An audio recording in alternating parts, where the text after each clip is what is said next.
Welcome to Get the Facts, the program that provides you with information on government's policies and initiatives. I'm your host, Enthros Campbell. Now, today we share aspects of the partnership between Jamaica and the European Union. In studio with me is head of the EU delegation to Jamaica, Ambassador Malgorzata Vasilevska. Welcome, Ambassador. Welcome to the program. Good to have you. Thank you for having me. Okay. Would you tell us a little about the European Union before just to set the context? Sure. So European Union is, first of all, the most successful peace project in the world because it started as a result of very bloody two wars in Europe which affected most of Europe. So peace project, but most people think of it as the most successful regional integration, so a political and economic union of governments and people of 28 countries in Europe. It is fantastic how successful it is. I myself, as you know, am from Poland, and I experienced the difference it has made for the people of my own country and the neighboring countries. The last expansion of European Union brought 10 new member states. It was 15 years ago, and the difference it brought to our lives is phenomenal. But European Union is also a fantastic diversity of people, of languages, of culture, of history, of architecture. How many countries? 28. 28 now. And we're hoping that it will stay at 28. I personally very Yes. much hope so. Yes. So the focus now is not so much on peace, but other issues. So political and economic integrity. Together we're so much stronger. Yes. Together we thrive. Together we have so much to share, so much to learn from each other. I particularly cherish it with the generation of my son, who is 26. They embrace Europe the way that we were only embracing one country when I was growing up. People can study, work anywhere they want in Europe. There's freedom of movement and free trade inside Europe. It really makes a huge difference. Okay, so there's been a 40-year relationship between EU and Jamaica. How would you describe that relationship? Well, it is first of all a partnership. I think people think of donors as these diplomats who come with big bags of money to build and to impose our values. It's not the case. That's how development assistance was perceived many years ago. It's a partnership because we support the priorities of the people of Jamaica, Jamaica's own vision for the prosperity of its people. And we support the sectors that are agreed together with the government as those areas that need most support in order to improve people's lives. Tell us about some of the areas now for which you've given support and the impact it has had on Jamaicans. When I travel through the country, it is quite astounding how many places I find European logo saying that this project or this road or this school has been supported by European funds.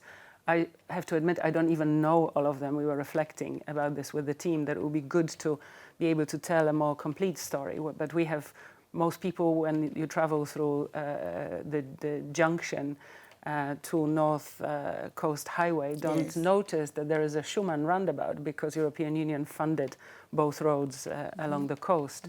But I hope most notice that it's a good road and pleasant to travel on. Today we have three main areas that we support. So justice sector, health sector, forestry under climate change and disaster preparedness, and a little bit of support on public finance management. Right. You've also done some work with poverty alleviation. Yes. The Jamaica Social Investment Fund. Yes, we have been working with Jamaica Social Investment Fund for many years. This is a third rendition of the program, and it focuses really on the poorest communities and some of the most basic infrastructure, but it also offers vocational training to many people, as well as opportunity of internship. I think that's key because too many young Jamaicans leave education system too early and struggle to find that first job. So the internship has been extremely Is there any one popular. project under that program that stands out for you? I visited quite a few. It's difficult to say that they stand out, but for me it's always moving when you see what difference they make in people's lives, because in some places we provide water purification or plumbing. In other communities we remove the zinc fences with proper walls. But when you meet a person who benefited from a tiny support of the project and suddenly they have a bit of income and with that a bit of dignity, that's always extremely The European moving. Union also has done some work with the justice system, repairing courts and so on. Can you tell me a little bit about that? That's one of the biggest programs, and in fact it's the second time running that we support justice sector. So strengthening the infrastructure, but giving people better access to justice through peace centers, so people can seek mediation to resolve their conflict instead of going to courts. But also with better infrastructure and more judges, we hope the courts will be able to function quicker, that the proceedings will be shorter, and therefore the big backlog that the country is struggling with will be reduced, because access to justice is one of the most basic human rights. Definitely. And I think considering the levels of crime in Jamaica, it is essential that people feel that justice is there for them. Yes. You're watching Get the Facts. We take a short break now. When we return, we have more information for you on EU-Jamaica relations. Stay with us.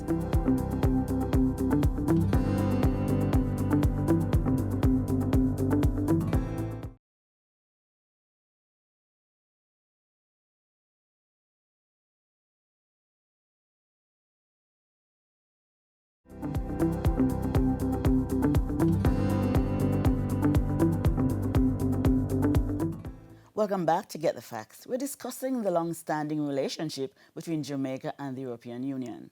In studio with me is head of the EU delegation to Jamaica, Ambassador Malgorzata Vasilevska. Ambassador, let us start with this segment with this question. Budget support has become a mutually preferred mode of financing for the EU programs in Jamaica. Tell us why. Well, budget support is a particular modality that a country has to qualify for, and it's not granted to everybody, because there has to be sound public finance management, transparency, accountability, reporting, and so on. So first of all, that's already a sign of trust and progress that Jamaica has made over the years, because in the past that modality was used and then it collapsed. So with the success of the IMF program, and I'd like to take the opportunity to congratulate the administration and the people of Jamaica for the progress it has made in that area. The country qualifies for budget support again. But it's a modern spirit of partnership, because unlike in the past, when a donor would come, build a school, for example, and deliver to the people, here we support, but the ownership and the leadership is by the government. So for proper budget support, there has to be a sound sectoral policy with very clear objectives and deliverables for us to put money in that sector over in different tranches over a period of time. But there is very careful costing, and deliverables are monitored in a sectoral policy dialogue with the government. And of course, if they are not met 100%, the next tranche is affected. So although, so to say, we don't follow the penny, and that gives the government a little bit of space, and which is particularly appreciated because the fiscal space in Jamaica with repayment of debts is quite narrow. We do monitor very carefully the deliverables, but it's fantastic to give that lead and ownership of the sector to the government, and it's the government that delivers the results to the people with the support of European Union. We should point out too that most of your funding is in grant, right? So Indeed. It doesn't impact the whole debt servicing. Yes. Indeed, most of the bilateral cooperation and assistance is, or in fact all of it, is non-refundable grants to the people, from the people of Europe to the people of Jamaica. And I need to stress that, because it is the taxpayers' contribution, it's taxpayers' money that constitutes the development assistance. But we also have loans, so if the government or if the private sector needs that form of assistance, that is also available, and that goes beyond. And over the years, the government of Jamaica has taken many loans from European Investment Bank. Many of them are already fully repaid, but that gives a chance also to go into big infrastructure projects. And I was quite impressed when I looked at the list of what has been funded over the years with the support of Europe. Right, good. I want to move now to the recent visit that we had.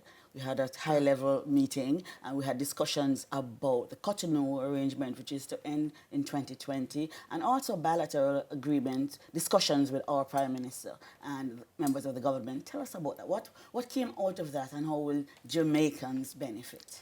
Sure. I was very happy that Jamaica hosted that regional consultation between European Union and CARIFORUM on the legal agreement, which will really be the basis of our partnership and our cooperation in the future. As you mentioned, the Cotonou Agreement runs out in 2020.